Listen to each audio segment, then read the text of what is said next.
We all have a pretty good idea of what Star Wars The Old Republic's next chapter has in store.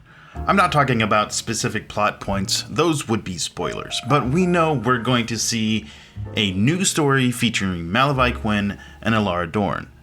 A new daily area that will allow you to temporarily switch your faction, and we cannot forget the new Operation Boss, the first in a series of operations to be completed later this year.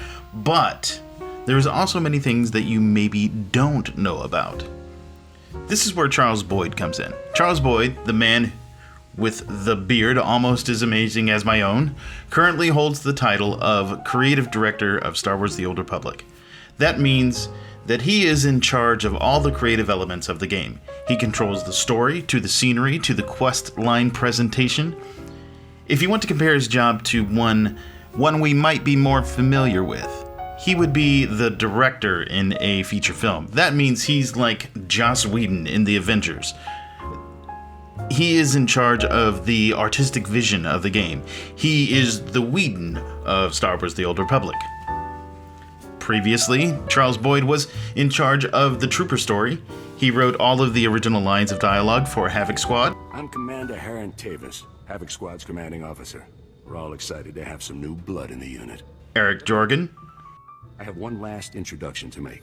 This is Lieutenant Arik Jorgen, an operations officer from the Republic's Ord Mantell Infantry Command.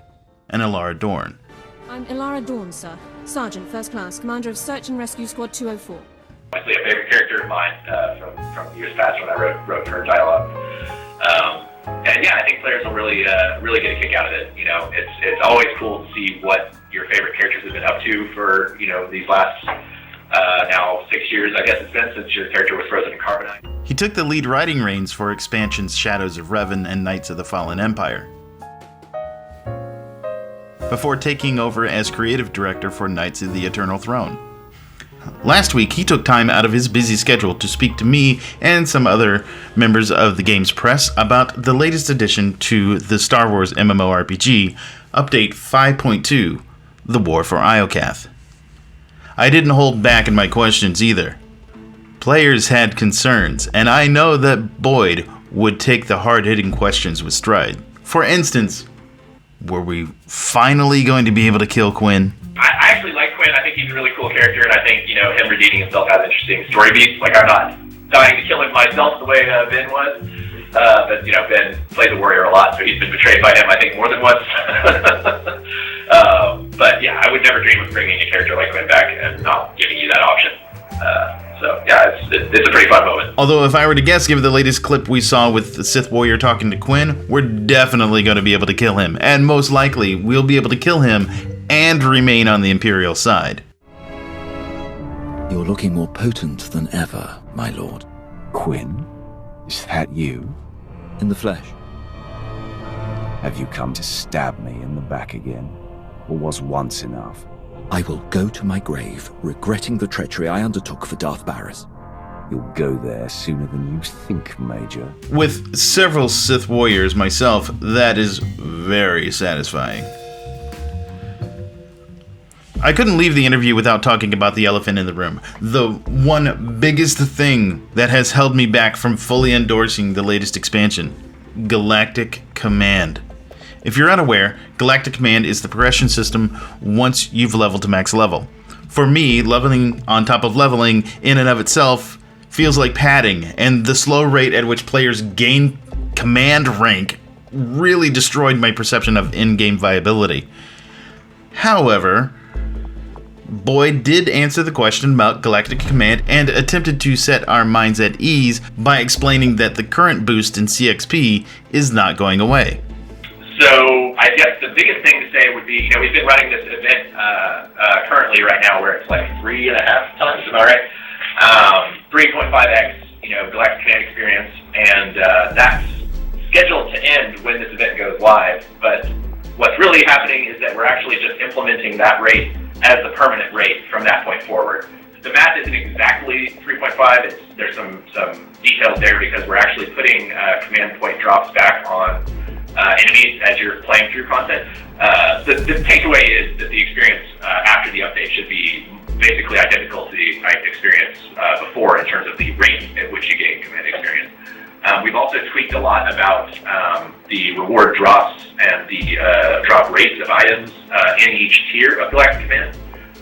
Really the goal there was, again, just you have a better chance of getting a full set of the better gear as you move through each tier. We've also tried to balance those drops a little better to make it, make you a little less likely to get the same pair of things in more than once in a row, which is a thing that happens sometimes when you have random drops. We're always willing to make further adjustments there. I think we've shown a willingness to tweak this system quite a bit as we move forward. We really want it to be something players enjoy and feels like it's a rewarding thing as they play through their favorite, however they want to play the game. Then I would also like to talk about something that's been plaguing Raiders' minds when it comes to operations bosses. Specifically, any boss that would come up after the mess that was the Lurker from Shadow of Revan expansion. I'll give you a little bit of background here. The original Lurker fight contains two types of telegraphs, both of which could spell a raid wipe if the group happens to stand at the wrong place at the wrong time. The difference is that one telegraph, which are rocks dropping from the ceiling, means that you have to avoid them. The other is a cross of safety next to the Lurker when he roars. Because of server latency and other factors that tend to plague MMOs in general, and Star Wars The Old Republic specifically, more often than not, players would be standing in one place according to the server and another place according to the player's client. Many raid groups have taken to jumping when they know they need to be standing in a certain place because it tends to reset their place server side. If you've seen any video that SWTOR influencers were able to release, then you will notice that there are a lot of on-the-ground telegraphs in the new Tithe fight. This made me have flashbacks of the Lurker nightmare, so I had to ask Charles Boyd about it. Yeah, so I couldn't comment on the exact mechanics and stuff. We've definitely done a lot to optimize, the engine and our servers since Lurker.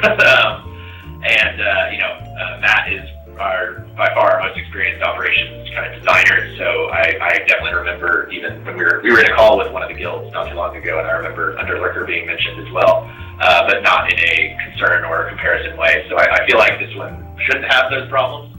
And it certainly was something that Matt takes into consideration. He's worked on so many of those bosses. He has this encyclopedic knowledge of all of them and how they were received as well. So he's seen those kinds of issues come up and would be keeping that very much in mind as he designed this. So I feel confident that it should work out better for you this time. But let me know. Lastly, let's talk about win trading. In a PvP situation, win trading is when a group of players split into two opposing sides and decide ahead of time which group is going to win.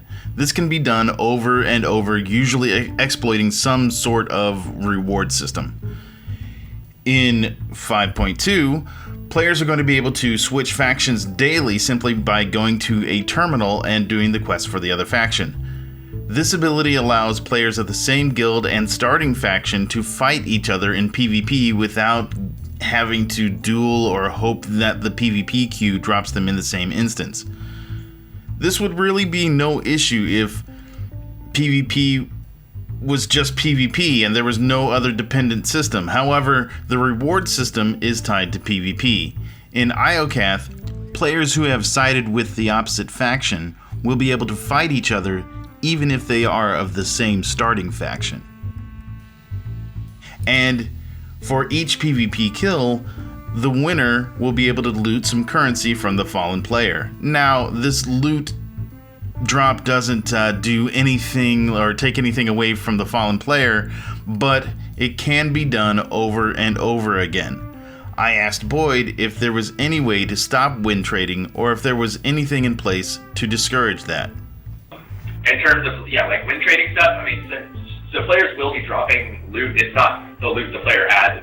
They drop loot that's the same as any other enemy in the area. So it's worth fighting other players to collect, that currency that lets you, become a walker or command a turret and stuff. But other than that, you're really not going to get anything out of kind of standing there and just killing each other over and over again.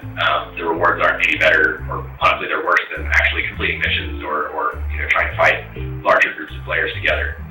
So I don't think you'll honestly get anything out of it. Jaws Boyd was a fun person to meet with, and I'm always glad to talk to him anytime about Star Wars The Old Republic, or just Star Wars in general.